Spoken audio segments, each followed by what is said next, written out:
Hi, I'm Anthony Magnabosco, and I took a left at the Valley. You sure you didn't get lost at the Valley?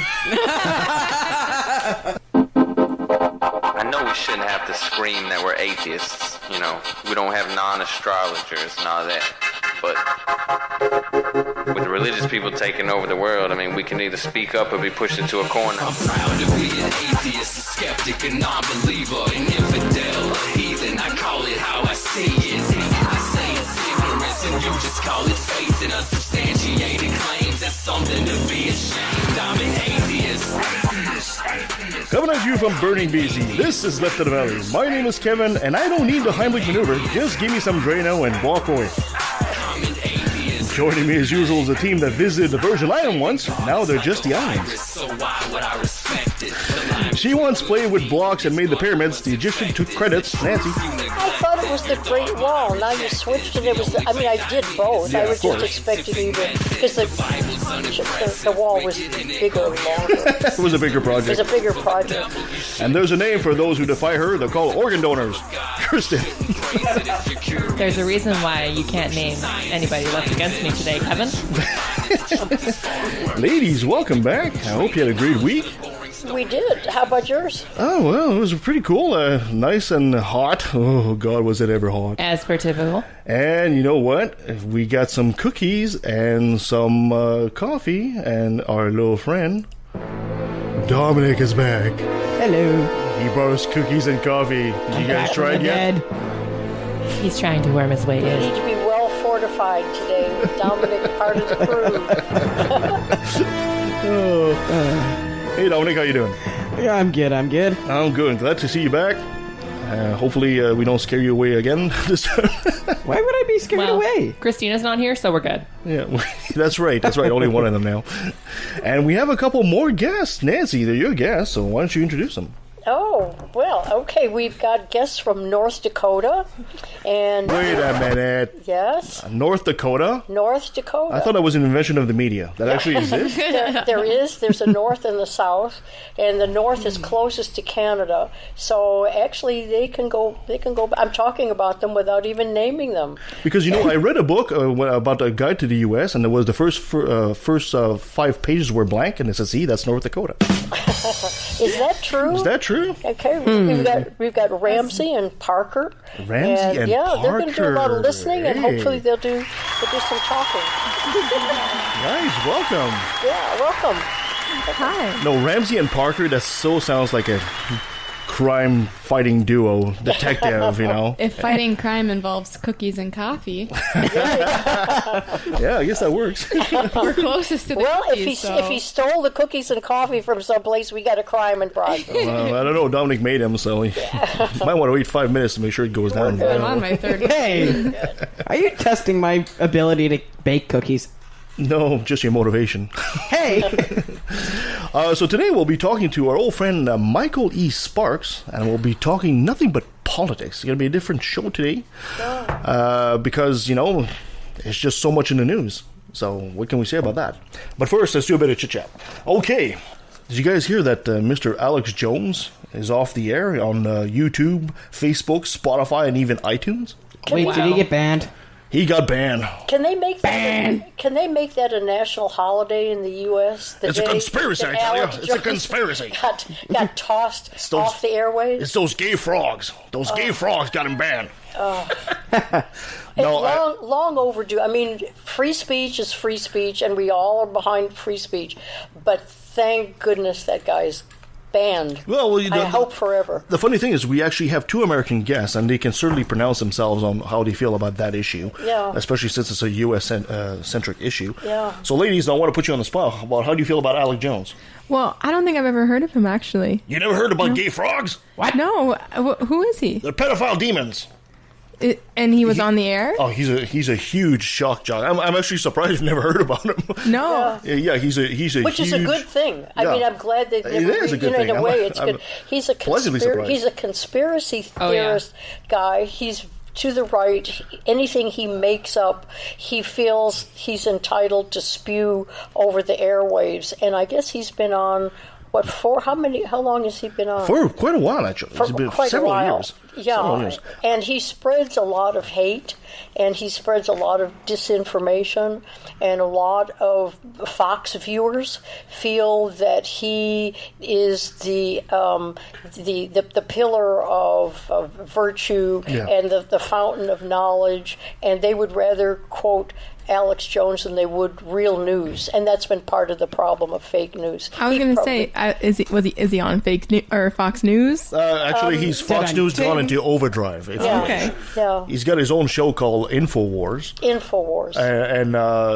He's Fox News is actually mild compared to this guy. He's the kind of guy that basically will say, like Sandy. Remember Sandy Hook? Yes. He thinks Sandy Hook is a false flag, and these children being shot and all that, and all crisis actors and all that. This is what he actually spews on air. Yeah. Now, Facebook, iTunes, YouTube basically said, no, enough of this stuff, right? So a lot of people are torn on this idea because some people are saying, you're censoring free speech. But at the same time, these are private companies that have done that. It's not the government that came in and decided to pull the plug on Mr. Jones. Exactly, and they can say, well, I'm not promoting that type of hate speech. Exactly.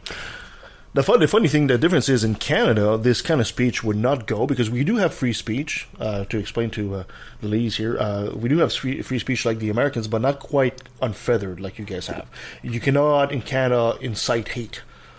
So, for example, the Westboro Baptist Church tried to come up here last year, to pick at some funeral, and they weren't allowed to actually come into the country because they were here to just incite hate. Wow. So Alex Jones would not be able to have this show up here either.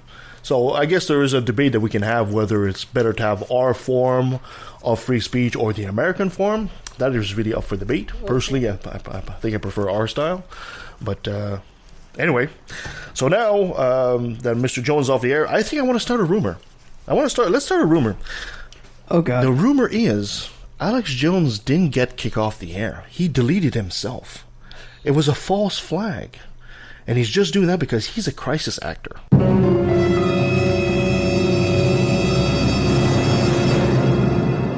So let's start that rumor.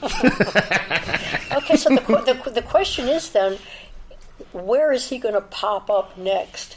Because do you think he's the kind of guy that's going to go quietly into that good night, or is he going to form another way for him to They do have some kind of InfoWar app.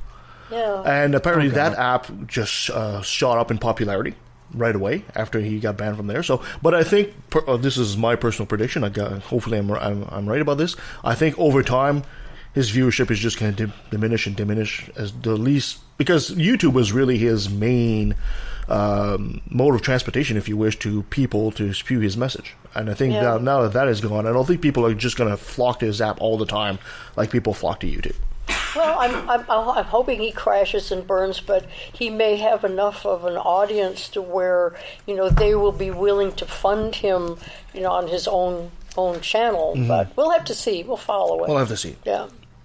And of course, the big news I want to talk about this week is do you think the Kingdom of Saudi Arabia has lost its mind? Yes. A little bit? Yeah, a little bit, for sure.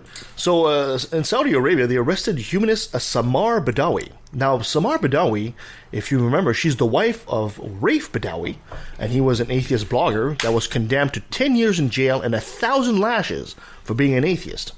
Now, she was granted Canadian citizenship, right? So she's a Canadian citizen, and they arrested her. Now, the Canadian foreign minister tweeted urging Saudi Arabia to reconsider and to release Badawi. Then Saudi Arabia accused Canada of interfering in internal affairs. There's even a Saudi youth organization that posted a photo of the CN Tower in Toronto with an airliner heading towards it like 9/11, saying, "He who interferes with what doesn't concern him finds what doesn't please him."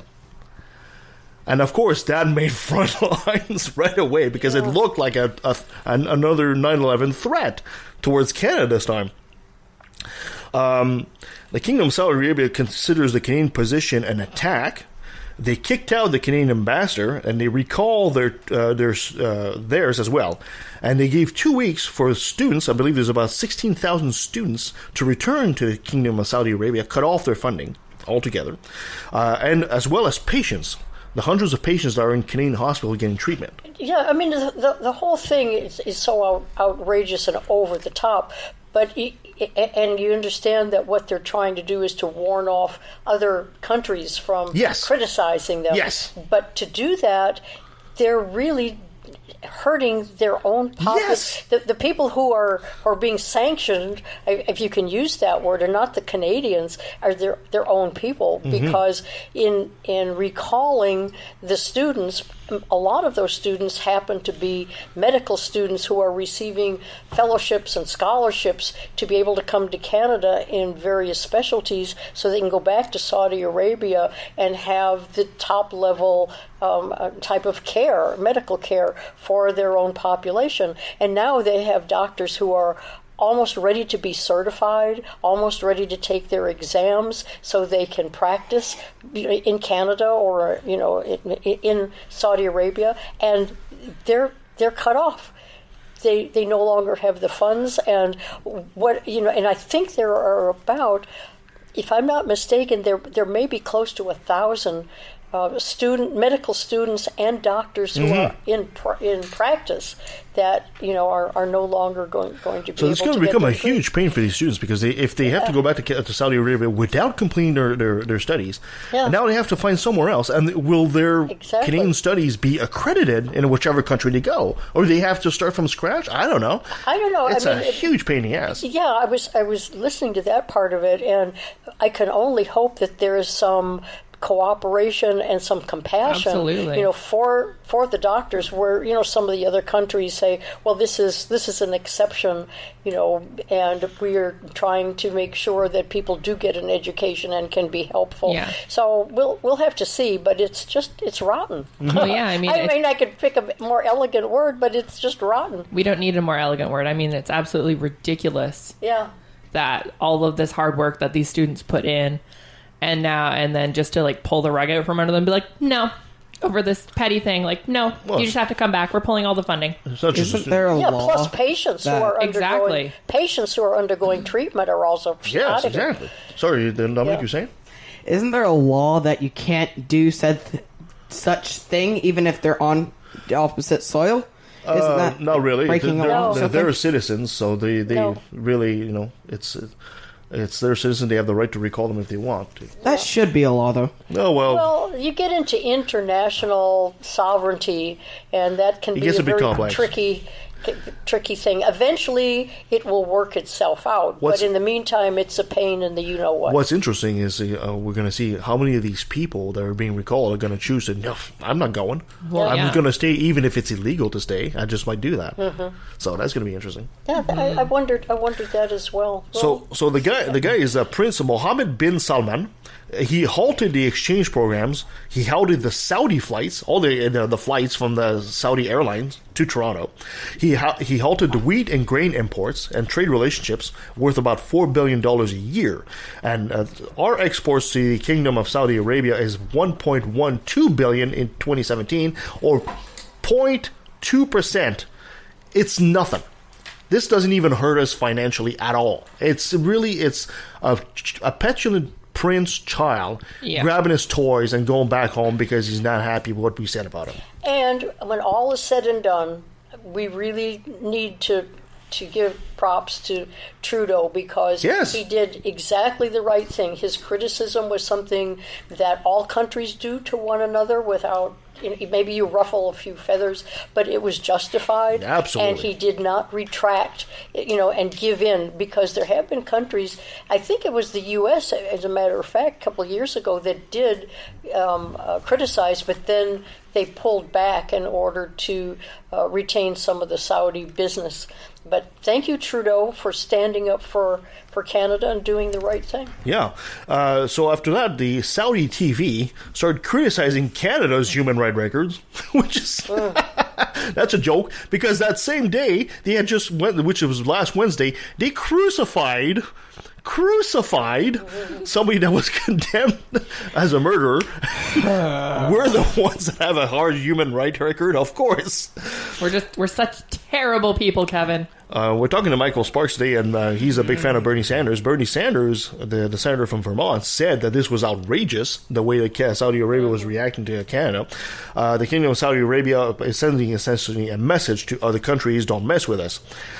What really drives me a bit nuts about this is our Canadian allies are silent. The U.S. didn't say a thing about this. The UK... Well, are you surprised that the U.S. No, I'm not. But even the UK yeah. decided not to say anything about this. More like, okay, guys, calm down. Not even, it's like, it's cowardly. It is absolutely cowardly. They want to retain the Saudi business. I mean, they make more business oil, than we do, obviously. Trade relationships, and they, for whatever reason, they're being protective rather than standing up on principle. So, who's surprised? Come on, none of us. Surprised. I think Parker described it best. The high school drama.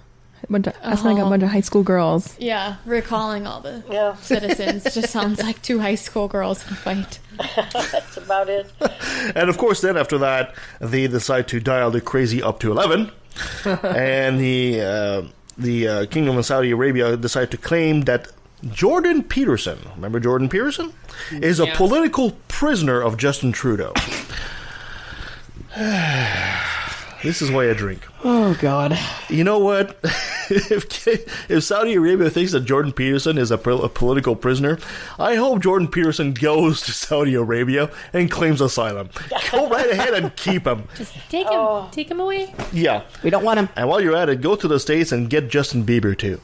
Please. Well, we'll have to see how it all turns out. Yeah, actually, I'm thinking maybe next week we might actually bring a couple of guests that in the past that we had on the show that have dealt with Saudi Arabia or from Egypt and these parts, and maybe they can help illuminate what's been going on there. So I'm working on that, seeing where the story. It's an ongoing story, so we'll see where it goes. Yeah, great idea. All right, my dear Nancy, you got a top 10 for us? Sure, I do. Okie dokie. All right, what we're going to do. Our top 10. Actually, we got a twofer. A twofer. We got a top 10 with two elements to it. Absolutely. So this is going to be double trouble. Okay, this has to do. Speaking of Saudi, it's funny that we're talking about Saudi Arabia because this is really topical. In that we're talking about the world's most and least corrupt countries. Top 10 in both. Okay, so I'm going to combine this with a pop quiz, which is, something that's always fun, and I get to get back at Kevin for 3 years of torture of pop quizzes.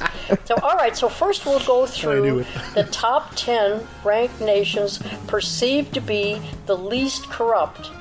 Okay. Perceived to be. Actually, this is from the CBC, so they're pretty accurate. Okay, so here's I'm going to give you the pop quiz, and then we'll get to the answers. Is this multiple choice? Of the top 10 least corrupt countries in the world, where is Canada?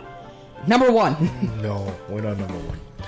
I would think we are in top 10. The top 10. Where do you think Canada I'm falls? guessing maybe number 3. Yeah, I was going there, too. Yeah, I'll say 3, maybe 2 if we're lucky. In the top 5. I guess top 5? I guess 5. In the top 5? Okay. All right, here we go. At number 10, Germany. Okay. I didn't even. Okay. Number 9.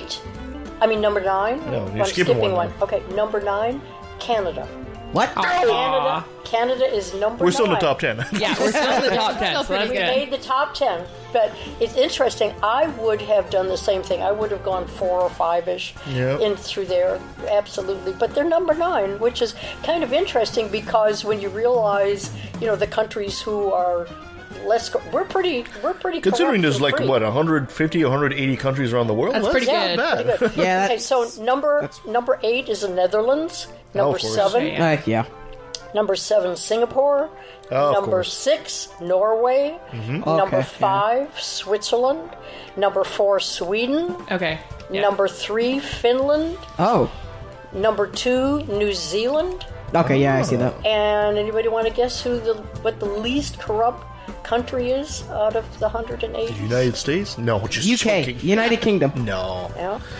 Denmark. I was about to say. Okay, now I see why we're so far down the list. Yeah. You see the pattern? It's always the Scandinavian countries that are on top, right? It's always these so-called socialists. Yeah. Well, they're more civilized than us. I would have thought Iceland would have made the list. And you realize Iceland, the U.S. is nowhere in that top 10. Do you know the ranking of the U.S. by chance?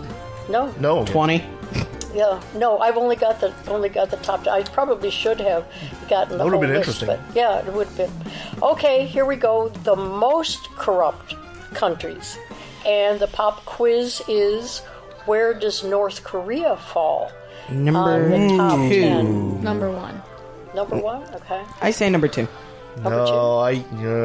God damn, that's a good question. That is a good question. Okay, all right, we'll start with number 10. Venezuela is the most corrupt. I wouldn't have thought that, but it is. It's number 10 is Venezuela. Mm-hmm. Number 9 is Guinea. Number 8, Afghanistan. Yeah. Number 7, Libya. 6, the Sudan. I would have thought that was further up. But it's not. Number 5, Yemen. I would have thought that would be further up. Number 4, Syria. Number 3, North Korea. So it falls number 3. Number 2, South Sudan. Anybody want to guess what the most corrupt country in the world Saudi Arabia? What? United States. No, actually, yeah. It depending on the time of day, and the situation. When they took that poll. Yeah. Anyway, any guesses on Somalia? On number 1? Somalia. Okay, so interesting to how we also do this. Of course, correlation is not causation. But the 10 most corrupt countries are all highly religious countries too, and the 10 least ones are actually all pretty secular. Isn't that interesting? Well, the interesting thing, that's parallel to that is that on the top 10, we have done the most and least secular. And it falls almost the exact... In fact, I should have taken the two lists and put them, close, parallel to each other, because the most secular is generally the least corrupt. Interesting, isn't it? Yeah, like I said, correlation is not causation. However, you can't help but raise an eyebrow thing. Yeah. And generally, the Scandinavian countries fall on the good side of whatever scale that you want to have. The Scandinavian countries are right up there, and they have been that way pretty well through history. So maybe if there's a Canadian politician listening to the show, maybe we should stop trying to emulate the States so much and try to look more east, towards Europe. Yeah. Let's look there instead. Yeah. Well, one of these days we'll have to explore what types of corruption in Canada are holding Canada back. Oh, I'm sure. I'm sure there's a huge maple syrup underground pipeline there somewhere. If that was a thing, I want to see that. That's the real reason why we wanted the pipeline. Yeah. Exactly. You can buy our politicians with maple syrup. We all would have been behind it if it was a maple syrup pipeline. All right, before we switch, I want to go back to Chit Chat for a second. Oh, go. Uh-oh. Apparently you're dictating the show now? Okay, go for it. Did everybody hear about I can't English today, obviously. Oh, that's good. The airplane crash at the Abbotsford Air Show. Yes, I did. Yeah. So, me and Kevin were actually there. That was kind of funny to see. Well, I told you not to take that third wheel off the plane. You don't want to listen. My bad. Okay. So, I seen it take off, and then I didn't see it come over the other side. Mm-hmm. I just seen it. I didn't even see it. Poof. Goes, and then all we heard was fire truck sirens. I look back. Airplane is... The air show happened in Abbotsford yesterday, and we were there. And, of course, we were enjoying the snowbirds. Which, by the way, no offense to our American friends there. I know they love the Blue Angels, but you know what? That's small potatoes. Snowbirds, fantastic. The snowbirds are fantastic. Proud to be Canadian. The Blue Angels are great. Don't get me wrong. They got a great show. They get these great jazz, and they scream, and it's fantastic stuff. But when it comes to pure skill, acrobatic skills... The snowbirds hand down. Anyway, the show ends and all that, and people are walking away, and all of a sudden, there's a couple of old planes that are departing and going back to wherever they were going. This one was one of the vintage planes, old planes, and like we said, Dominic took one of the wheels off, and it didn't quite make it. So he kind of nosedived and punch into the ground. So, for the record, I didn't actually do anything. Everybody okay? Actually, the air ambulance came by, so there was one of them was actually severely injured. Yes, there was one severely injured. Everybody else, from what the radio said, it didn't catch on fire or anything like that. No, but there was one severely injured, and there was, I think, 2 more that were injured, but not as severely. Mm-hmm. Something like that. But everyone was alive. Yes. Yeah, exactly. Yeah. Unusual, because the air show here is extremely popular, has been for years, and usually is run very well. Yeah, I think that was one of the first crashes kind of that we've had. Yes. Yeah. And, So this is why that you don't take Dominic to an air show. Because you never know what's going to happen. But anyway, like I was saying, when the air ambulance showed up, we kind of all got kicked out, essentially, because they had to do their thing and they didn't want a lot of people there. So, it happened, and that kind of made headlines this morning. And it was, I think, from the damage I seen, the complete front end was in the ground. Yeah, that was the picture I saw too. Is it was just kind of sticking out of the ground. I was kind of trying to figure out how it was sticking that way. It's that wheel, I tell you. From what I think, because there was a big gust of wind, I think when he was trying to take off, didn't have enough power, slid off to the side, wing came off. Yeah. Down he goes. He's trying to establish an alibi here. It's not working, bud. You're going to prison. And if you haven't gone to the air show, try it out. It's fantastic. Yes. All right. Last show's today, sadly. So, let's do another brilliant moment. Brought to you by religion. Beat you to it. Uh-oh. Do we have a little rivalry going on here, guys? Maybe. All right. Not for long. I can mute his button anytime. All right. Last month, Kat Kerr once again claimed that she had personally been assured by God that Republicans will retain control of the White House for the next 5 election cycles. Are you giving us another swishy lady story? Another swishy lady story. Swishy lady. My favorite person of all time. Yes. Lady. Trump will be there for 8 years, she said. No. Oh. Adding that Vice President Mike Pence will then be elected for 2 terms, after which the person who serves as Pence's vice president will likewise be elected for 2 more terms, resulting in 24 years of God in the White House. Since when does Trump classify as God? I need another cookie. Have you not seen all of the headlines about that Trump was sent here from God? Yeah, that's true. a lot of evangelicals are see. actually saying that. That is all you see. Maybe I should. We should ask the 2 ladies that we have as guests. I don't know if you guys have been following this, but you guys, as Canadians, we feel that your country is like 2 steps away from becoming a theocracy. Has this ever come across your mind? Define theocracy. Government that's ruled by religion? Oh, gosh. Well, yeah. Well, that must be a scary thought. I don't know about you guys. I don't think I'm gonna leave Canada. I think I might just stay with Grandma forever.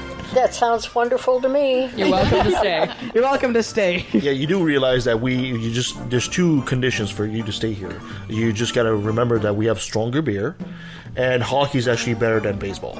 Yes. That's all there is to it. That's fine with me. And curling's Canada's baseball. I think we've just encouraged her to stay. Good, hooray! And let's face it, Justin Trudeau looks way better than Donald Trump. I mean, let's face it, right? He is. Oh, God. Wait, getting back, I'm just wondering whether I ought to have all my swishy lady T-shirts stopped the presses, because if she's going to, predict, and we all know how wonderful she is at prediction, if she's going to predict that Pence, is sort of going to start this dynasty, I don't know.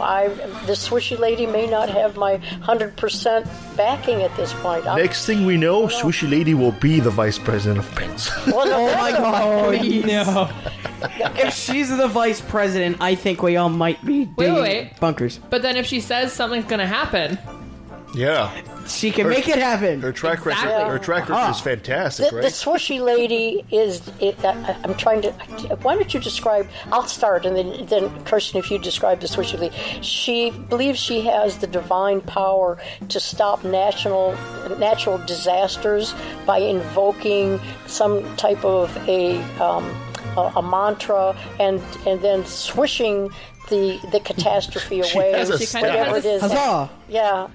She has a, we called her Swishy Lady because she had a staff. Yeah. At first she was trying to stop some hurricanes, and she literally went whoosh, with her staff on video, and we laugh so hard. Like fluffy, like pink pale hair. bubblegum pink like hair. Oh my gosh. She reminds me of that evil character from Harry Potter. Umbridge? Oh, Umbridge. Yes. Yeah, that sounds like a lot like her. Except... Yeah, but she feels as though she's a force for good, and she tells people what heaven is like, and that Jesus has a unicorn as a pet. She's been to heaven, remember? Yeah, she's visited there. Yeah, Jesus is 6'4". She's seen the mansion. Yeah, he's 6 foot tall, and he loves desserts. Yeah. Can I just point out, I think Jesus is stealing Ireland's national animal, because Ireland's national animal is a unicorn. The unicorn. Oh, there we go. So Jesus is Irish. That's why he's white. Now we know. God damn, it all came together. It was how it's just Alex wonderful. Jones said that. Yeah, it's just wonderful that a nice Jewish boy in Jerusalem and in the Middle East is Irish. Totally. Yeah, He's probably a redhead too, isn't he? That proves there must be a God right there. Yes. If somebody can be Irish, solving all the world's problems. Yeah. Keep going, Kirsten. Right. The liberals need to be set free so they can have a life, Kerr said. I knew Trump was going to win because I'm a business person, and this country needed a business person to be there. God actually said, I don't need a pastor in the White House. I need a businessman in the White House. That's right. God caught me up to heaven 4 times. It showed me everything that would happen concerning Trump, and then showed me him sitting as president in the White House. When God chooses you, Kerr continued, and by the way, Trump said yes, he chose to be chosen. He couldn't escape it. And no one is going to stop him. So give it up if you don't like him. God knew him before he was born. So does that mean that God also chose Obama? Is that it? Obama, who's not a business person? Obama. What a wonderful. Maybe we ought to write Swishy Lady and have her answer some of these questions. So God's answer for the United States is a 70-year-old failed businessman who gropes women. And somehow that's going to solve all their problems? And has Photoshop blur hair? Apparently, yes. Okay. Isn't Trump a pumpkin? No, I think he's got pumpkin genes. Yes. Let's just roast Trump over here. I make Halloween more interesting. Yeah. Yes. All right. Moving on. Firefighter prophet Mark Taylor says the military is gearing up for underground war with pedophiles. Oh. God. If that was a thing, I would be all behind that. I'm being literal. Underground, as in literally underground. With pedophiles underground.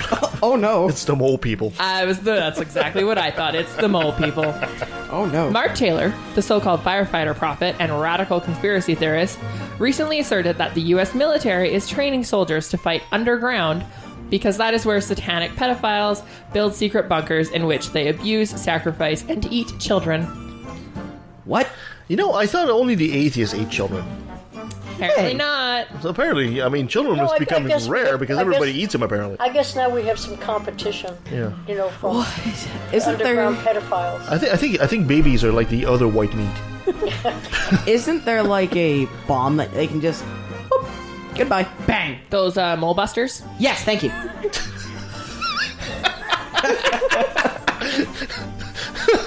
Put a little stick of dynamite in a molehill. Goodbye. Bang. That's the U.S. plan for fighting these underground pedophiles. Let's just make them extinct. The child sacrifices, the sex trafficking rings. Where is this stuff taking place? Taylor asked. Underground, in the tunnels. Taylor claimed that Jeffrey Epstein, a wealthy investment banker and political donor who pleaded guilty to soliciting prostitution from minors a decade ago, had spent millions of dollars filling in tunnels on his private island that he and others had used to engage in pedophilia and cannibalism in order to be closer to Satan. Well, hold on a sec. If he's on a private island, why does he need tunnels to be engaging in whatever acts he's engaging in? Big Brother is always watching. Well, he needs the tunnels to compete with the atheists on baby smoothies. Can't we just have UAVs over their island? That'd be just a lot easier. Just have a drone over their island just looking. With the way people fly drones nowadays? Yeah. Well, you got me there. They were having a dining room where they had cannibalism going on, Taylor said. It's all going on underground. Now, the Lord showed me something. Why is it going on underground? Because, number one, they don't have any resistance underground. And number two, they're closer to the entities digging down that they're trying to invoke. That's why they're doing it, he continued. What? They're closer to the enemies they're invoking, of course. This is it's just a secret. This is just like those priests that need to fly a fighter jet. They need a plane so they can get closer to God, right? So these guys need to dig underground to get closer to the devil. You know, when you realize that people actually believe, I mean, here we are, you know, thank goodness we've got a steady supply of crazies that we can talk about every week. But those crazies are also influencing individuals, mainstream. who have no grounding, they have no understanding of the world, and this is real. I mean, this is actually real, and they're the ones that have Pence's ear and Trump's commitment, you know, that he's going to do everything he can to keep them in power. I mean, this is, you know, it's funny until you realize, oh, it's not so funny. No, exactly. Oh, God. Yeah. And they have no resistance. Apparently, he read an article where the military is literally training to start fighting underground because so much of that is going on underground right now, globally. Oh, we're going to have an underground force and a space force. Yeah. Yeah. NATO, you better get your training going. I just really gotta quick. say, I want to see the uniforms that they come up with for this. They should just be like all in black. Just No. I want all out like anime level uniforms here. I want the 1970s silver shiny uniforms from the space Even age. better. Da, da, da. Oh God, it's getting funnier every time. All right, is that it? That's it. All right. Our podcast is definitely coming from an alternate universe today, still to be named. Yeah. Somewhere we totally left Earth, and we're help, bring us back. We had to take a spaceship to get here. Yeah, it's or at least to go to the States. I don't know which world they live in over there, but God damn it. I think they're living on Mars. Thank you so much, Kirsten, for all this.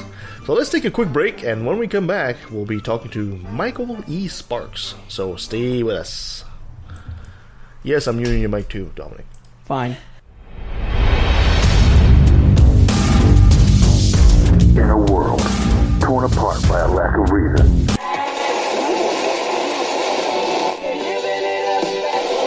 or lease. and I think it should be religion treated with ridicule and hatred and contempt, and I claim that right. In the morning. Hi, everybody. This is Robert Stanley from the Right to Reason podcast. And if you subscribe now, you'll get free. Learn more about the broadcast at therighttoreason.com.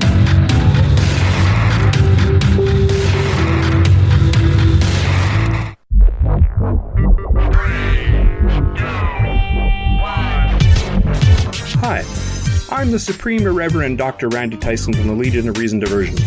Join me and my co-hosts, Christine Shelska, Twyla, and Nate Phelps, as we explore issues at the intersection of atheism, humanism, and skepticism. Topics range from alternative medicine to the interference of religion in public policy.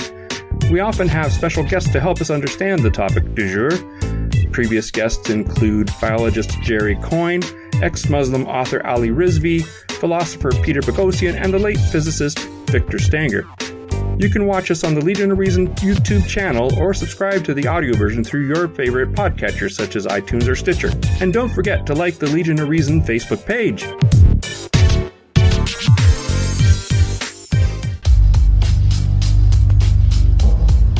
Anti-Semitism was preached as an official doctrine of the church until 1964. Do you think that might have something to do with public opinion in Austria and Bavaria and Poland and Lithuania? That the Jewish people were accused collectively as a people of deicide, of the crime of the murder of God in the figure of Jesus of Nazareth. And that anathema on them was not lifted until 64, well after the perpetrators of the Holocaust had stood trial in secular courts and been rightly punished for their actions. How can this church say it has any moral superiority? It has difficulty catching up to what ordinary people regard as common moral and ethical sense. And it still can't make itself apologize properly.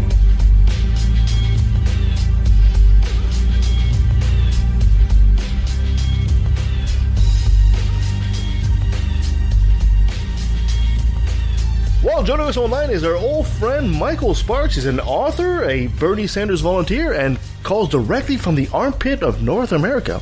He's a snappy dresser and a snazzy dancer. Michael, thank you so much for joining us again on Left of the Valley. Good to be here. How dare you insult Indiana like that? You damn Canadians. You know our president will invade you. He will. We always like to start the show off on a high note or something. Yeah, usually it's not a high bar for us to go higher than what we usually do. We've really been looking forward to having you. Welcome. Yes, Michael, welcome back. It's great to have you. For some of our listeners that might not have known you, maybe you'd be so kind to give us a bio of who Michael E. Sparks is. Maybe I'll do that in a minute. I just want to say you guys are so nice, and you completely live up to the Canadian stereotype of just being wonderful and nice people. I only have one Canadian friend that I've met in real life. We invited her to stay at our home a couple of years ago based on the fact that she seemed super nice online and was Canadian. And, she came up here and she was the biggest asshole that I have ever met in my entire life. I just constantly on her phone, constantly being insulting, incredibly loud. And I was so happy because I was like, it just, as Americans, almost all Americans are like that. But just to have an asshole Canadian friend, I think is incredibly valuable. So I know you're not all like this. Well, Mike, thanks so much for coming on the show. We really appreciate your time. But okay, background. I'm just a guy who was moved by Sanders' message in 2016. I got in my car with my family, went out on the road, knocked on doors where they needed us, wrote a book about it. People liked the book's done fairly well. And then I guess when you write a book about knocking on strangers' doors, then some people want to talk to you. So here I am. Mm-hmm. There we go. And today I just wanted to do a show because we got a couple of Americans in our studio with us, and we got Michael on the line and a couple of Canadians here and Nancy that's in between the two. And I thought we'd just talk politics, just talk about what the hell's going on between Canada, the U.S., and everything around there, and just, free for all. All right, so let's start the ball. Mike, what the hell are you guys doing down there? As I said last time I was on the show, I apologize. I apologize. We're Canadians. We apologize. You're not supposed to apologize. That's Canadian stereotype. We're sorry. I don't know what this is all about, but hey now, nice. He gets a bell for that one. No, I don't know what's happening. I mean, seriously, I feel like it's a something we'll look in our rearview mirror at and say, wow, what a wonderful thing to happen. I feel like as much as I wanted Sanders to win, if Sanders had been the president, he would have had a Republican, House and Senate. It would have been similar to Obama. You can't do a whole lot with just executive orders. Or if Hillary would have won, I think it would have been very similar to what was going on with Obama, and just a lot of obstruction and, everybody kind of hanging out in the middle. Mm-hmm. And, we did a lot of work in 2016 and before that and after that. We don't want things in the middle. We want things to the left. Like the Fox News nightmares that, what they say about us, that we just want, to give out free stuff to everybody. Yeah, I do. I want every American to have what you guys have. I want them to have universal health care.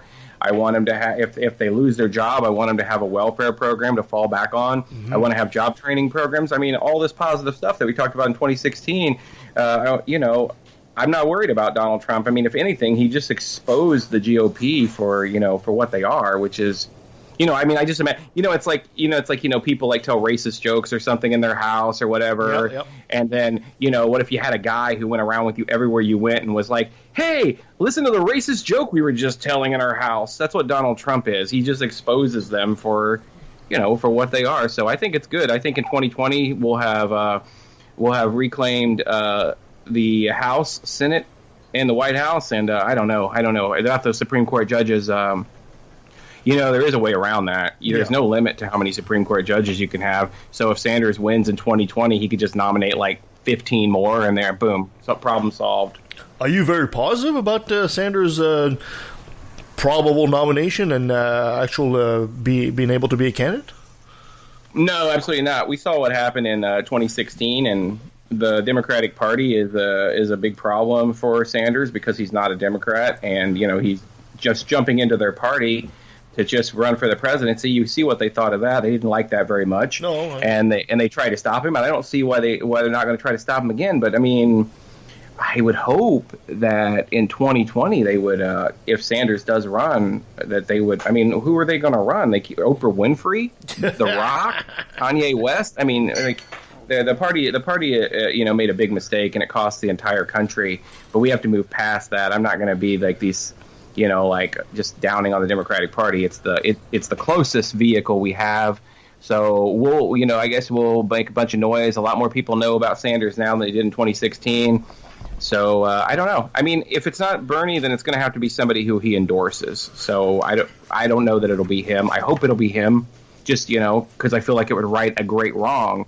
But who knows? You know what? Maybe the Democratic Party will mess around and they'll put Cory Booker or Kirsten Gillibrand, somebody like that up there that nobody is really inspired by, and then we'll get 4 more years of Donald Trump, and that'll be the end of the world, and everyone will be dead, and boom, no more worries. So it's a win-win. It's a win-win. The way you said that. Thanks for painting a really optimistic picture of what's going to go on in the States. It's just a pleasure for us to look south and be that thrilled with the future. Thanks, Michael. I appreciate it. You guys need to build the wall. Talk to Justin Trudeau. You need to build a wall against us. I mean, we want out of here. Oh God! Well, you know what, Michael? I have a little pop quiz here. I thought I'd make you go through because you're so good into politics. This is a pop quiz we actually did with Eli Bosley, but I thought I'd give you the same pop quiz. So if you're willing to play with us, you want to play? And you know what? We'll have Ramsey and Parker play too because they're awesome too. Okay, 3 questions or multiple answers. Okay. Now, we all know, for example, that safety is primordial for the President of the United States. And, of course, the Secret Service has code names, right, for the people they protect. Now, what is the code name for Melania Trump? Is it A, Lady Marmalade? Is it B, Escape Shawshank Skank? Is it C, First Really Don't Care Bear? Or is it D, The Other White Meat? And are any of these the actual answer? No. I was going to say it would have to be Lady Marmalade if it was okay. So no, I from those 4 answers, I would just have to say I don't know. Wouldn't it be great to be her and just to divorce the guy and like write like a book about it right now? If I were her, I would totally just write like a tell-all about what a jerk he is. Then she doesn't need his money anymore. No, wouldn't that be great? True. I don't know. I think it might just still happen though. It might just still happen if she doesn't get killed. No, I think I think the money is still there. She's just waiting for the perfect time to blow him off and to have her own life. Yeah. I really do. I think that's a business arrangement. Has to be. I can't see the attraction other than the green stuff in the bank. Okay. Yeah. Question 2. Now, why does Donald Trump have a trade war with Canada? Is it because A, he had stomach indigestion due to a Canadian poutine? Is it B, because he's jealous of Justin Trudeau's hair? I'm jealous of Justin Trudeau's hair. Is it C, because there's a tape of a Canadian prostitute with maple syrup? Or is it D, because of the hungry look Ivanka gave to Justin Trudeau? Is this a trick question again? They're all trick questions. Oh, God. This is I'm going to have to say all. All of the above. Secret answer. All of the above. Okay, 3rd and final question. Now, we all know being president is a difficult task, so Donald Trump needs a pastime/hobby. What is his? Does he A, enjoy a bowl of King Jong udon noodles? Does he listen to Rah Rah Rasputin by Boney M? C, does he have stormy discussion in the Oral Office? Or D, does he like to ignore Puerto Rico altogether? Again, it's all of the above. And these are. Thanks for playing, Mike. That was awesome. Well, I mean, the genius is in the writing. I mean, like, I can't add anything to this. It's just like, hey, here's a setup and 4 punchlines, and I'm sitting here smiling, and it's wonderful. But I can't add to them. They're perfect. Well, thank you, appreciate that, Mike. So when you look at the next 4 years there, and you painted a very optimistic picture. What do you think? Let's say, for example, that it happens like you think there. How long do you think it's going to take for the American government to maybe cut back or repair all the damage the current president is doing? Just while we're talking about it, I try not to think too much about this, but we're talking about like the peaceful exchange of power in America, which we've had for pretty much the entire history of our country. I don't know if Donald Trump is going to abide by the rules with that. So I think it'll be, before I think about even who repairing the damage, I don't know that guy's going to leave. You have any thoughts on that? I don't see him leaving. I think if Bernie Sanders, for example, were to beat him, I think he'd come out and call election fraud, because the people that follow him, they're very much into these different conspiracy theories, and I think he would say that, these socialists are trying to take over our country, and we better take up arms. That's what I think he would do. I honestly think he was prepared to do that against Hillary Clinton based on the exchanges between his son and WikiLeaks, where they asked him to protest when he lost because they thought he was going to lose, and so. I don't know. I mean, he keeps making comments about being, in there for 16 years, or being, like how the North Korean people respect Kim Jong-un, and he wants the American people to respect him that way. Every word out of his mouth seems like he's a dictator. So I'm interested to see what happens if 2020 comes and he loses, and he says, I didn't lose, and I'm not going anywhere. Mm-hmm. Well, moving things up and giving a hypothetical, if the Democrats take over the House, and with all of the legal challenges, do you think that there's a chance that he's going to be either impeached or forced to resign because he doesn't want to have all of his business dealings revealed in an impeachment process? Do you think that's possible before 2020?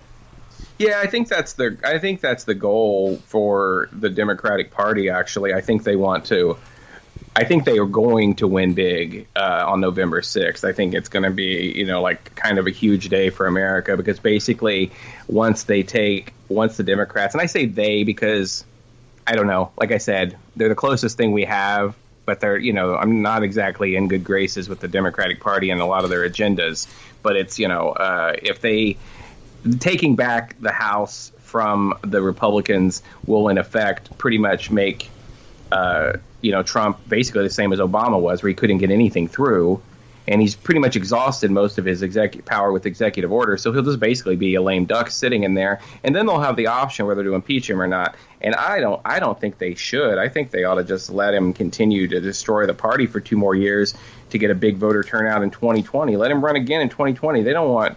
What if it's John Kasich in 2020? He could actually beat any of the Democrats. I mean. He polls really well. Ted Cruz is more dangerous. I mean, let Trump just go until 2020. Don't you think that's a better decision? As long as he doesn't, blow us up and kill everyone, like I mentioned earlier. That's an interesting thought. Let the guy go. It is. It just kind of depends how much damage he could accomplish before you let that run out, because we don't have 3 branches of government anymore. We essentially have 2. We have the judicial branch and we have the executive branch, because Congress, especially the House, is now the party of Trump, and they're not doing anything to protect the United States. That's a good point. They're just protecting the president. So it's difficult to tell, how much traction they're going to keep until 2020, and do you feel that probably is the biggest danger, or am I kind of going off on a tangent from where you're sitting? No, I think you make valid points. We keep making everyone keeps making the correlation between the fascism that occurred in late 1930s Germany and what we're seeing in America right now. And, of course, you want to think that that's just paranoia, but I don't know. I actually have studied that quite a bit, and I do see the people that sided with Adolf Hitler, they weren't big fans of him. They sided with him, for their own self-preservation. These GOP Congress people and senators, and they hate that guy. They hate Donald Trump. The exception of a couple of the huge bigots like Stephen King of Iowa and a couple others, but they hate the guy, and there's been leaks left and right about how they think he's got dementia and how they think he's incompetent. He's an embarrassment. You wouldn't want a guy like that representing your party. But at the same time, they have to be careful, because just imagine you're up for your seat and you say something, you alienate all the Trump supporters in your district. Well, that's going to be a good percentage of voters for you. Not all conservatives are Trump supporters, but if you lose the Trump supporters, you're going to lose your seat to a Democrat. Mm-hmm. So they're all just trying to side with him, and hope nobody wants to see him impeached more than the people that hold seats in the House and Senate and the GOP. They want him out of there. They want Pence in there, and and then they can kind of go back to the same fascism as usual. That's not as pronounced. But I don't think you're going off on a tangent. I think that they're defending him, like you're saying, and that's very dangerous, because as he continues to move further and further to the right, they need to stand up and say this guy does not represent us, but they won't, because they don't want to lose their seats. See, it seems to me that the GOP is at the point now they've been cultivating the Republican voter for decades now, with everything from Fox News to fake conspiracies, and now that the Republican voter has decided to ally themselves with Trump, I think the GOP is to the point they're saying, "Oh, whoa, we're losing control on the beast now. The beast has been unleashed," and I think they're starting to realize that this is going to be a problem for them. You're exactly right. You spend decades cutting funding to education, mm-hmm. and riding the backs of these monster fake news sites like Fox and Breitbart, and and then you do that, and you end up with this kind of super mutant, in a big truck who has a rebel flag and is just an uneducated monster, but they have a vote, and they've been churning them out here by the tens of millions. And then on top of that, we have this electoral college, which means if you live in a rural area, your vote is weighted sometimes to the point of being 4 times what an urban voter gets. And you get situations where a guy loses by 3 million votes and they made this bed, and now the whole country has to lie in it. I hope there's a valuable lesson, because it looks a lot like the fall of an empire. But I think Americans, for all of the flaws that they have, I think they are a resilient people, mm-hmm. and I think we will come back from this and hopefully learn a valuable lesson. Yeah. Do you feel, Michael? Do you feel that when the founders, the founding fathers of the Constitution, all that, they tried to predict the future when they were writing the Constitution, but they could not foresee a man like Donald Trump. They tried to foresee a populist that would take over, and that's why the Electoral College was invented, in a sense, right? So, but somebody like Trump, I don't think they could foresee. Do you really think you guys need to do some kind of reform now? Yeah, there's so much reform. That's what the Constitution is about. It's a living, breathing document that is meant to be amended. And we get an amendment about every 10 years in this country's history. I believe we have 27 of them in about 270 years. And we're due for a constitutional amendment that gets money completely out of politics, for starters.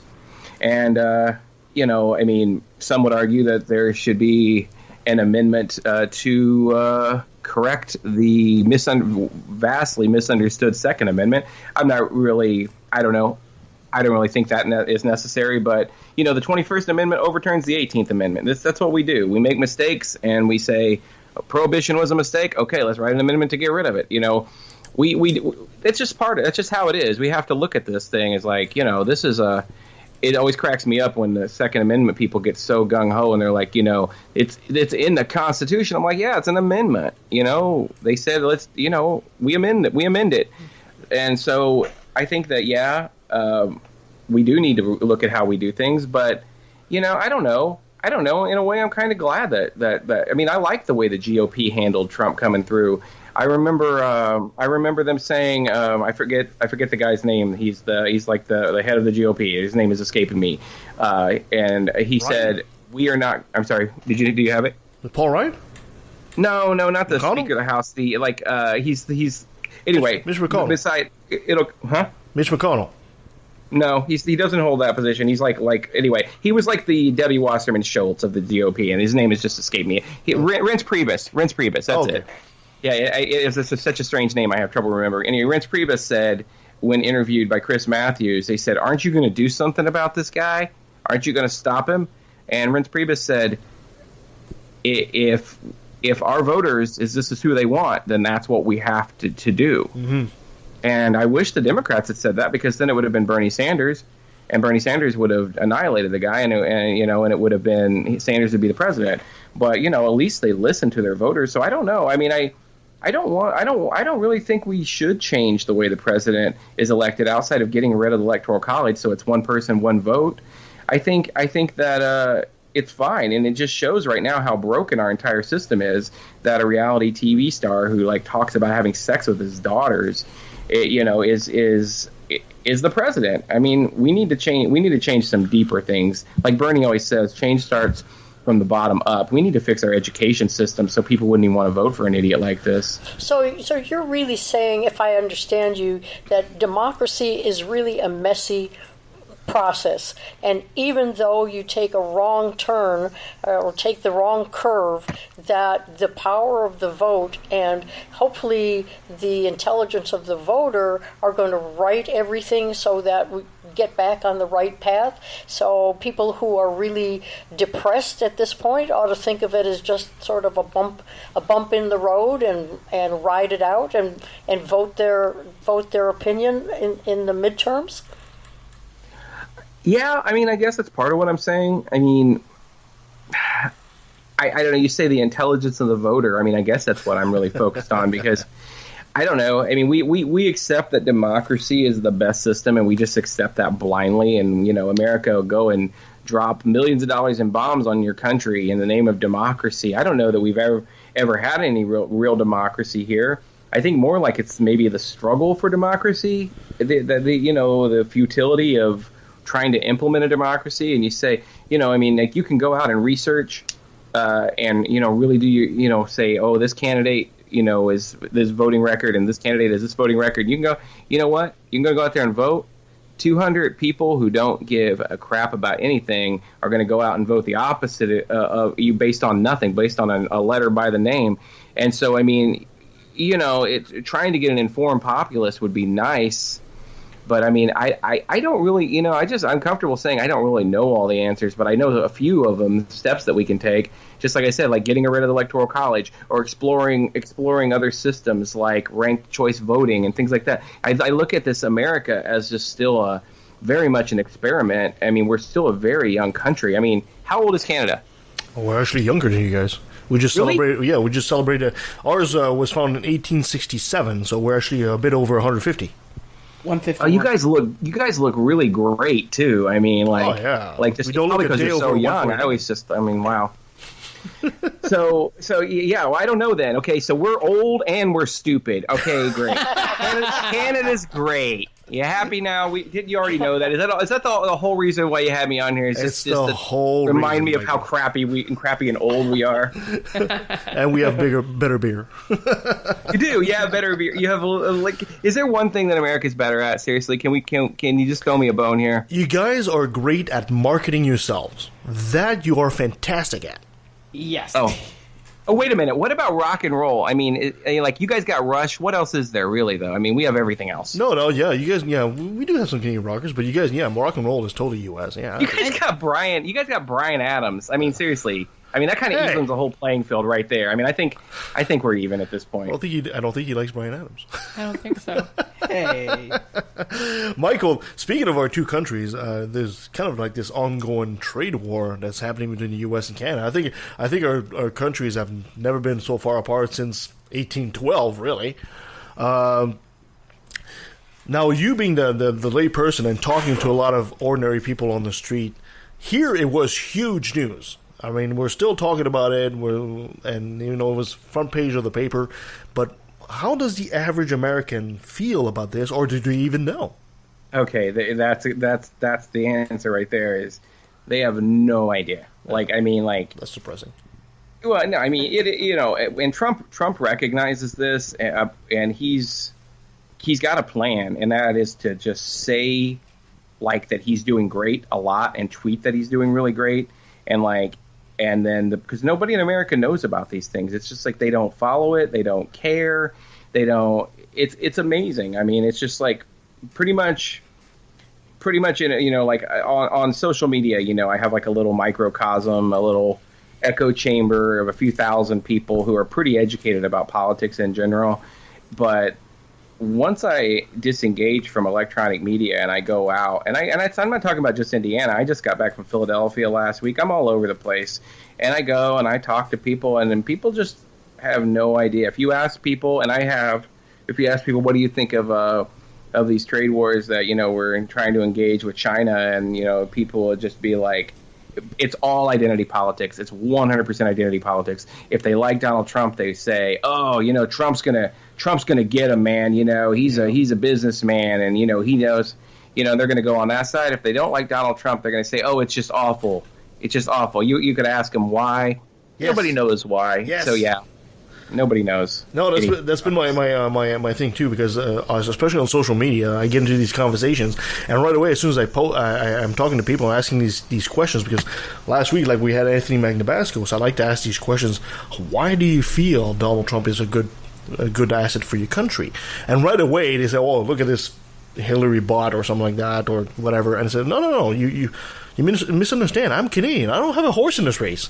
I just want to understand why you feel that way, and they can't answer. They can never really answer. They just turn the conversation, they disappear altogether, or they turn the conversation to something else.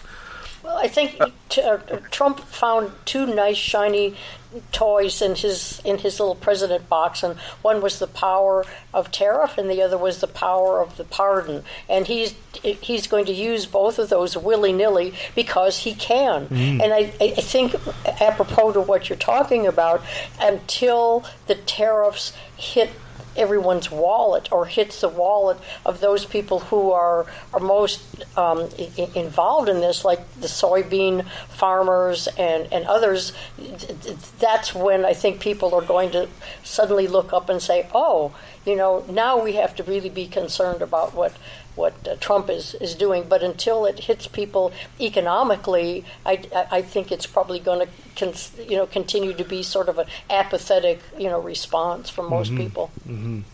You know what he would do if anybody?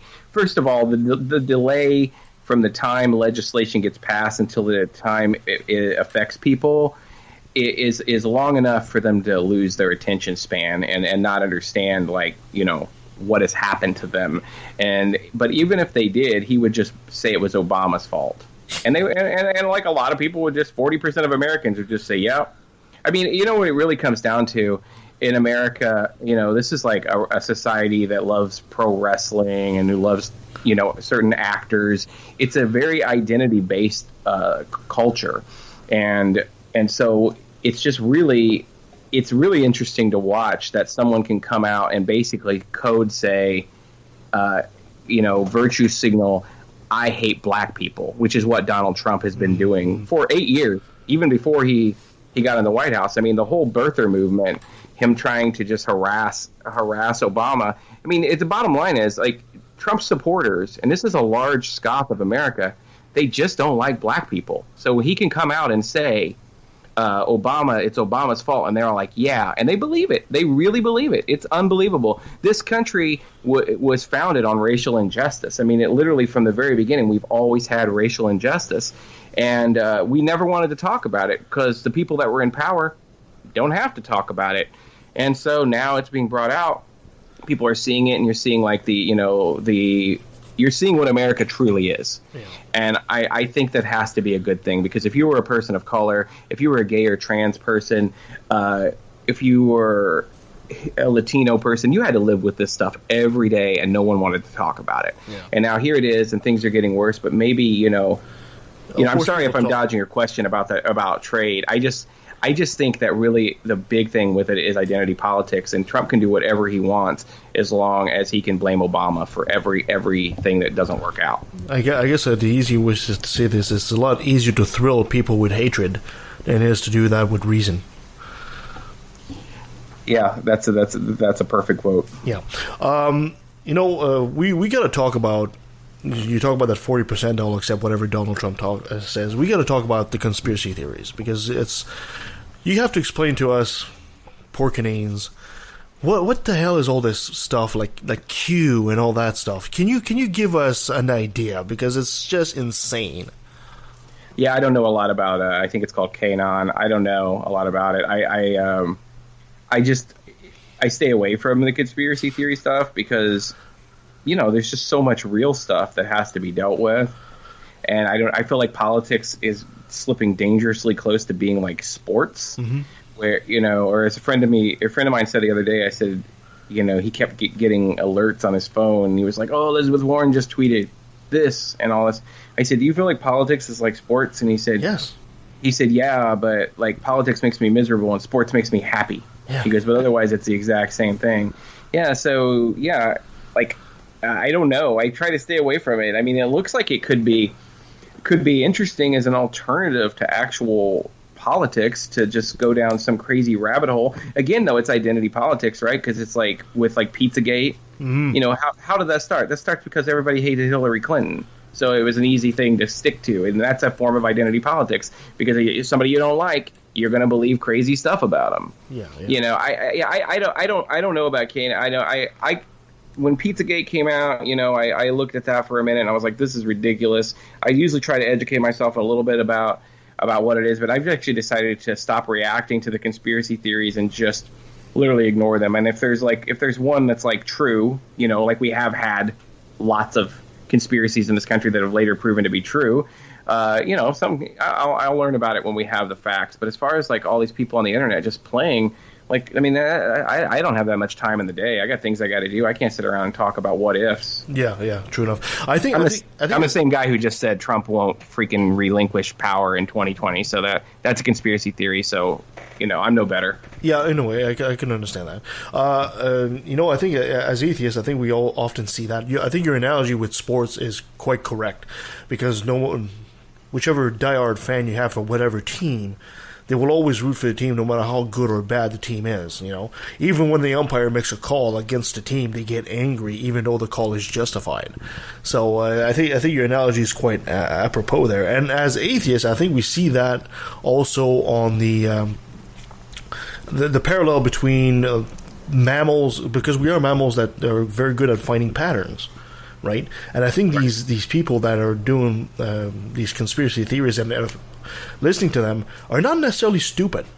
They're just seeing a pattern. There is no pattern, but they're seeing a pattern, and they're exposing that pattern, and they just take it as gospel. They're not necessarily stupid. I think we have to resist the urge of calling them stupid. Yeah, absolutely. And I think we have to resist that urge, about anything that we're different, we disagree with. I mean, I don't want to go around thinking, all Trump supporters are stupid. I don't think they're stupid. I think that they're probably busy working all the time and probably watching some form of propaganda like One American News or Fox News or something like that, which they believe to be news. Now, and that's the point where people say, well, look, how could you be that stupid? Well, I don't think it's any different on the left. If you're sitting around watching CNN and you're thinking that's news, that's all a slant. We were in the vet with our dog, a couple of weeks ago, and CNN was on. We were in there for 8 hours that day, and I just kept pointing out, I was like, how their headlines and everything. I was like, you can see their agenda very clearly if you're attuned to it. And it's not news. It's not information. Are there places that provide news? Yes, but it's not. The average American is not consuming that. They are trusting something and being misled. In a sense, they are victims. And I don't want to go around calling somebody who who's trying to understand the world an idiot. Although I do get frustrated. I get angry because I see people like, I don't know if you saw the story that I posted yesterday, but like I was harassed just trying to do my grocery shopping by, I don't know. I hate to say it, but obviously they were Trump supporters. I mean, these people are like, and it's like I wasn't even really mad at them. I was more like, these people are victims of propaganda. Yeah. And that's how I see it. Yeah. How do you handle those situations, like when you are confronted by those kind of Trump supporters? Well, it happens to me a lot because, like, I have like the Bernie tattoo, and I have like, I have like a ton of Bernie stuff on my car, and I have like a little Bernie like doll in my window that says, and I'm always changing like the little thought bubble that he has, and the one in there now says "Fight Fascism, Vote November 6th."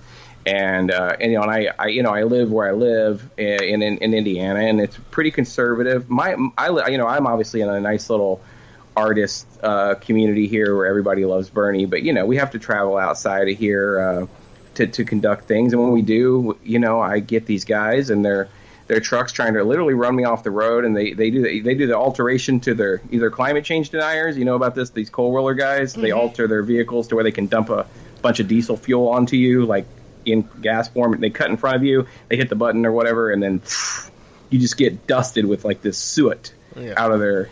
It's crazy. And with that, I just have gotten to the point where I just like those guys. I mean, I had people follow me through the store yesterday calling me a libtard, and I dealt with it by paying for my stuff and leaving. I'm just like, I don't know. I have gay and trans friends. I'm glad, like I said yesterday, I posted a thing about this. I can't imagine how hard it must be for my trans friends to go out into that environment. I mean, I'm a freaking 6 foot tall, 220 pound, former professional football player, and and I get these guys picking on me. I mean, heck, I know I know how they imagine it to happen. They want to say something, I say something back, and then they've got their gun out. I mean, nobody's that courageous unless they're armed. And, then there's like one less, quote, libtard, one less cuck in the world. I know what they want. I just ignore them. That's how I deal with it. I ignore them because you know what? If you're that miserable to where you're spreading that kind of misery everywhere you go, it must just suck to be you. To be that freaking toxically male, to just going around trying to compete with. I'm 45 fucking years old. This guy that's following me through the store was like 40 years old. What the fuck, man? I mean, that's just the weirdest thing ever. I thought we got done with that stuff when we got out of junior high school. I mean, so the mentality of some of these people, it's very intriguing. It's very interesting. Honestly, I just like to sit down with them. I bet we got some stuff in common. I bet they like classic rock. I like classic rock. I like old Motley Crue and stuff like that. I bet they smoke weed. I smoke weed. Well, apparently, he doesn't like Brian Adams. Let's just sit down and get high and listen to some freaking like classic rock stuff together and talk. Because I bet you want the same things I want. I'm not your enemy, dude. Stop following me. Yeah. This is weird. Fair enough. Well, it's hard. I can tell that it's not as hard for you because I can see that your personality and the way you think is for everybody to be able to express themselves, but also to be able to be more conciliatory than confrontive. And I honor that. I appreciate that. I welcome that. But it's so hard for people who are not as calm under those circumstances to be able to say, I'm not going to elevate this situation. I'm going to try to de-escalate it, and that's where the problem is. But it would be good, to be able to, to be reasonable in the face of that kind of aggression. So to me, it would be difficult to do. So I applaud you for being that way. Do not think for a second that I'm some kind of strong person. Honestly, I really want to smash their freaking heads in. and I'm capable of it but too. You and don't, I know how and to do it. That's the beauty of it. And I think, it crosses my mind every single time.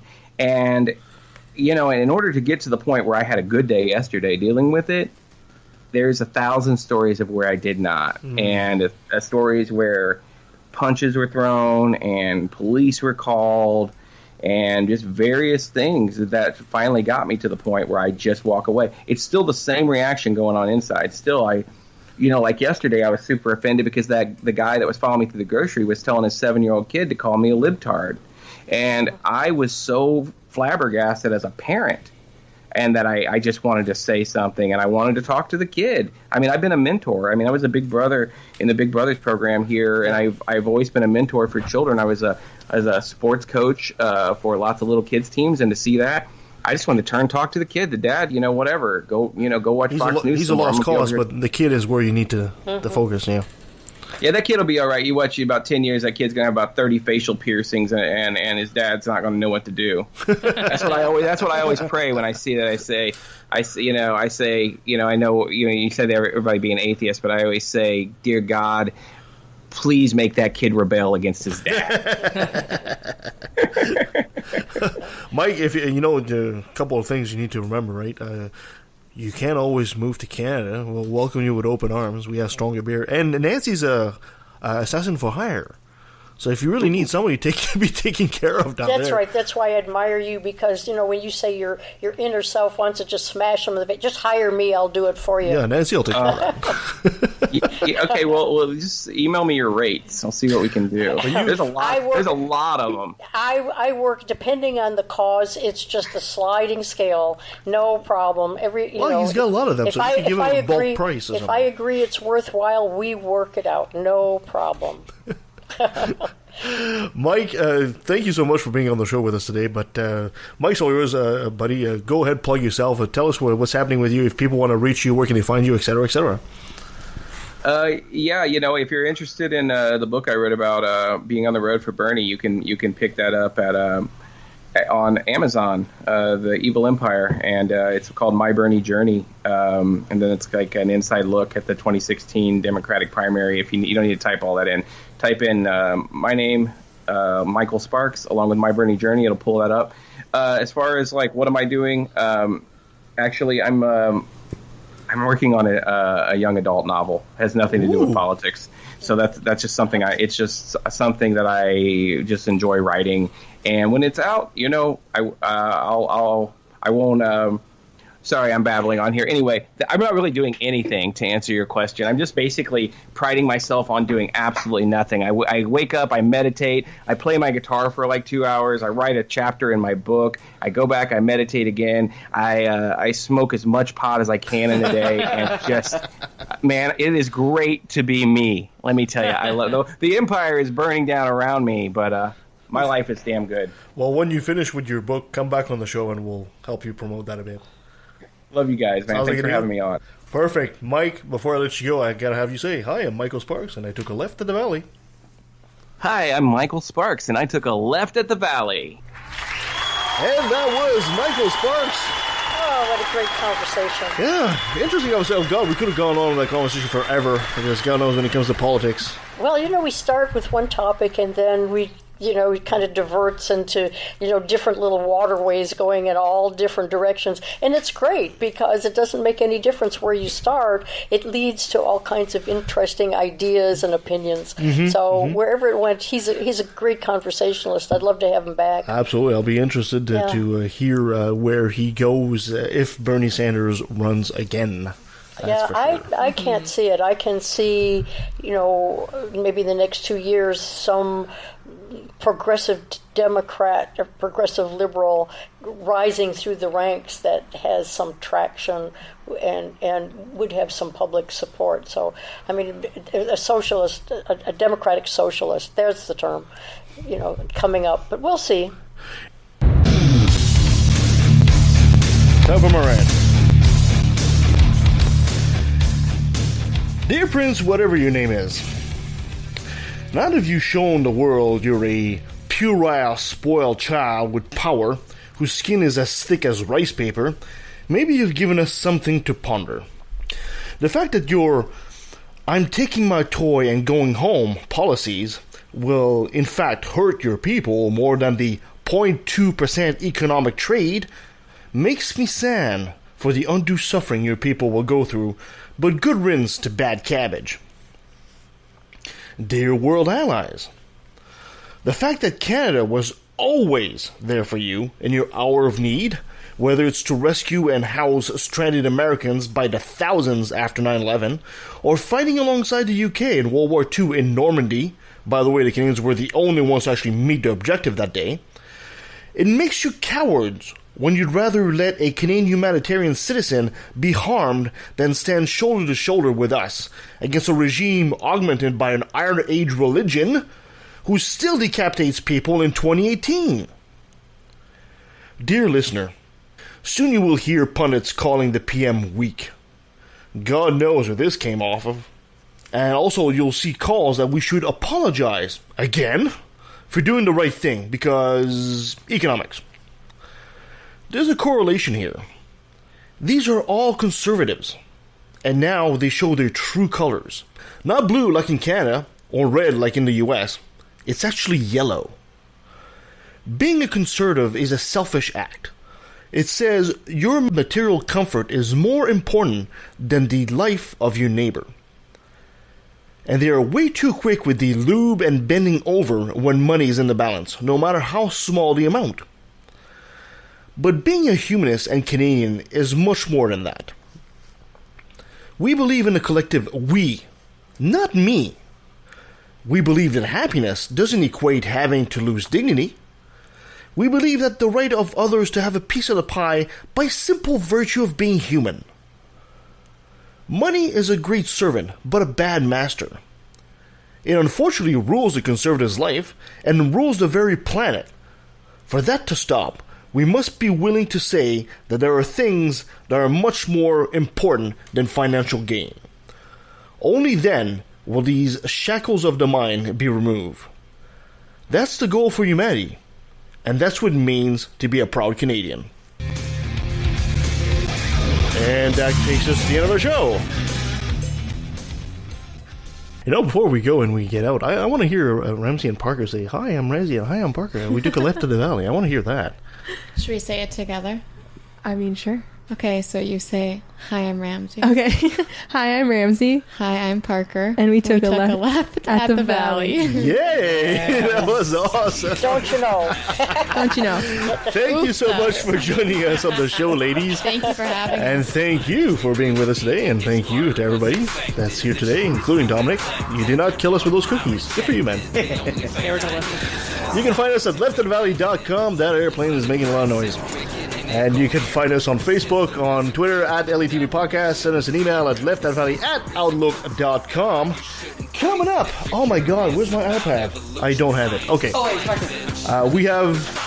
Coming up are fascinating, intellectual, socially conscious, Okay, I'm gonna wonderful guests. I'm who gonna you cut will off Nancy absolutely here because be fascinated with and adore. Nancy, over the go next year. go have a coffee for a second. I gotta talk to everybody else. Okay, guys, what you don't know is next week we have Eli Bosnick, right? And he's coming in as Donald Trump. And Nancy hates Donald Trump. So I've got a tranquilizer gun. What? Okay. No, what? No, You heard nothing. You're having coffee, right? What? No, I turned off her. No, never mind. Anyway, we're just gonna have to be really sneaky about this. So until next week, guys. On it. Thank you so much. I'll get the duct tape. Until next time.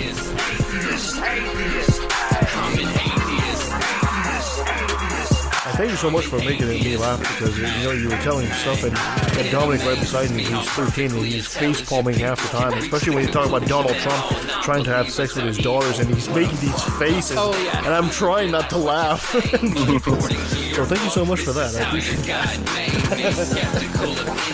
That contradicts history, denies evolution, hates science, promotes mystery. I'd rather see the truth than to bask in my own ignorance. Rather be alone than surrounded by damn idiots. As long as there's a breath in my body, you can bet your last dollar I'll be working hard fighting this problem. Religion is a disease, it comes from culture.